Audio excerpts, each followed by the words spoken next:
প্রিয় শিক্ষার্থী বন্ধুরা, আশা করি তোমরা সকলেই ভালো আছো এবং আসন্ন হাই মাদ্রাসা পরীক্ষার জন্য মনোযোগ সহকারে পড়াশোনা করছো। আজ তোমাদের জীবনবিজ্ঞান বিষয়ে 3টি ছবি আঁকার কথা বলবো, যে 3টি ছবি খুবই গুরুত্বপূর্ণ তোমাদের হাই মাদ্রাসা পরীক্ষার জন্য। তোমরা জানো, বিভাগ ঘয়ে 4 নম্বর দাগের প্রশ্নে একটি ছবি আঁকতে হয়। সেখানে 2টি ছবি থাকে, তার মধ্যে থেকে যে কোনো একটি ছবি আঁকতে হয়। ছবি আঁকা এবং ছবির অংশ চিহ্নিত করার জন্য 5 মার্কস থাকে এবং ছবির জন্য 3 মার্কস, ছবি অংশ চিহ্নিত করার জন্য 2 মার্কস। 4টি অংশ চিহ্নিত করতে হয়, অর্থাৎ প্রতিটি পয়েন্টিং বা চিহ্নিতকরণ অংশের জন্য হাফ মার্কস করে। ছবিটি যত্ন সহকারে আঁকবে তোমরা। তোমাদের যে 3টি ছবি আঁকার কথা বলবো, সেই 3টি ছবির মধ্যে গুরুত্বপূর্ণ ছবি 3টির কথা বলছি এক এক করে। 1 নম্বর ছবি, মানুষের একটি আদর্শ নিউরনের বিজ্ঞানসম্মত ও পরিচ্ছন্ন চিত্র অঙ্কন করে যে কোনো 4টি অংশ চিহ্নিত করো। তাই থাকবে কত?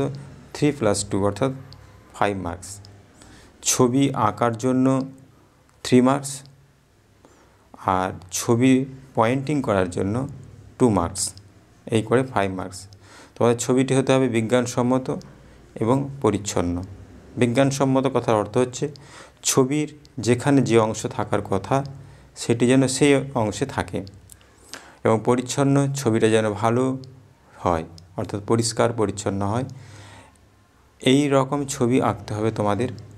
এবং তোমাদের এই 2025 সালের হাই মাদ্রাসা পরীক্ষার জন্য আদর্শ নিউরনের ছবিটি খুবই গুরুত্বপূর্ণ। তোমরা যত্ন সহকারে ছবিটি প্র্যাকটিস করো। নেক্সট ছবির কথা যেটা বলবো সেটা হচ্ছে 2 নম্বর, একটি প্রাণীকোষের অথবা উদ্ভিদ কোষের মাইটোসিস কোষ বিভাজনের মেটাফেজ দশার তার মেটাফেজ দশার বিজ্ঞানসম্মত ও পরিচ্ছন্ন চিত্র অঙ্কন করে যে কোনো 4টি অংশ চিহ্নিত করো। সেখানেও 3 + 2 অর্থাৎ ছবি আঁকার জন্য 3 আর 2 মার্কস হচ্ছে পয়েন্টিংয়ের জন্য। এখানে শুধু একটি উল্লেখযোগ্য ব্যাপার, যে প্রাণীকোষ এবং উদ্ভিদ কোষ, এই কথাটি ভালো করে খেয়াল করবে।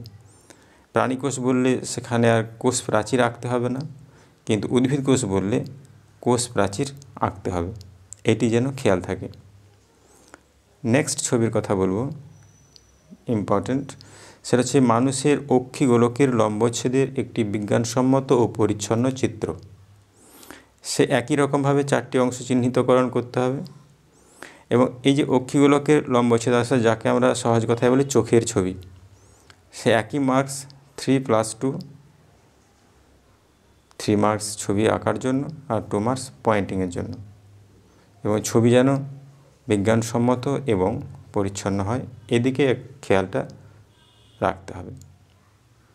তোমাদের সকলের পরীক্ষা ভালো হোক এই কামনা করি। ছবি 3টি প্র্যাকটিস করো। তোমাদের এই ছবি 3টি থেকেই যে কোনো একটি ছবি আসবেই আসবে। সকলকে অসংখ্য ধন্যবাদ।